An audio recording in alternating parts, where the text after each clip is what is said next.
what made you want to get into acting? What made me want to? It was kind of like innate.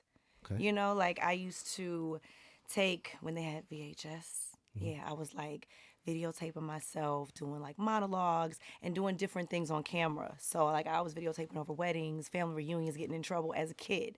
It's like, okay, we need to like maybe pay attention to this. So I'm from Chicago. We are very heavy in theater. So I did the whole theater stuff, plays, school plays, and it was just like something I was drawn to. So it wasn't until I was 8 years old, auditioned for a movie that I booked. What and movie? Then it was, well, y'all don't go look this up now because it's Oh, kind we of are. embarrassing, but it was for Fox. It was called Divas. Okay. Okay. So I'm gonna just leave that I'm there. about But to look Nacori it up now. part. See? I'm just playing. I was like, I thought I would. I look back, I'm like, oh my God, what is this? But it was like, I'm here, I'm doing something I love, and I'm getting a check from it. And I think that's when it clicked. How old were you I at was this? 8. Okay. Yeah, you said that. This is what I want to do. This is what I'm meant to do. That's how it like clicked for me. Did your family push you to start getting into acting? So my sister Allison, she was a writer on Amen Rock, Martin, and she was the one living in LA. Like, since she's doing all these things or having a desire, let's put her in some acting classes. Let's, take it seriously. And this is how you can make it, constructive for her. So getting a resume, headshots, agent. I wouldn't have known that. My mom wouldn't have known that. So having her was definitely a guide and a help to say step by step, this is how, you have to do it if you really want to do it for real.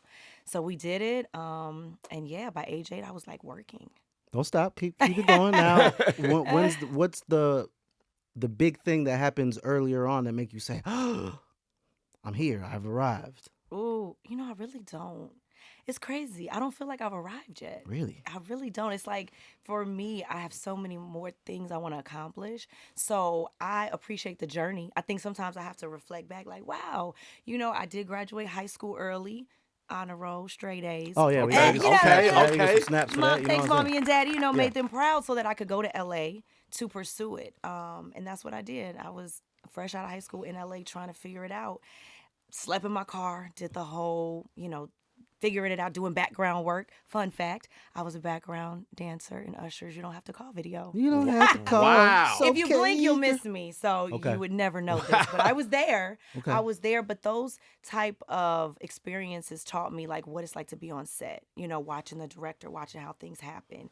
That was like my school. So it was just a matter of time before I booked Never Die Alone, which was my first movie with DMX. Right. Okay. So stop. Do you feel like that was necessary for you to appreciate when you got the first big gig, the Oh, yeah. DMX? Absolutely. Because the sleeping in the car, Oh my God. Were you eating ramen noodles and stuff like that too? I was actually one of my friends who's like a really successful actor now. We used to go to McDonald's and like be like, all right, put our money there. Like we can get a meal and we can split it, eat it real slow, Yeah. and we gonna be all right. It was like that Taco Bell, all the specials. I took advantage of all those specials. Like you had to be creative to figure out how to survive because it's very expensive, to live in LA. And then you're entering into an industry that you can't really like prepare for. You gotta live it and see it and learn it. And I was a teenager at the time, away from my family. I'm seeing stuff that I'm like, whoa, unbelievable. Where's your So- sister My sister now is at this moved- particular moment? At though, this is what I'm particular saying. moment, when I graduated, she was living in LA first. When I moved to LA, she had met an NBA player and got married. Oh.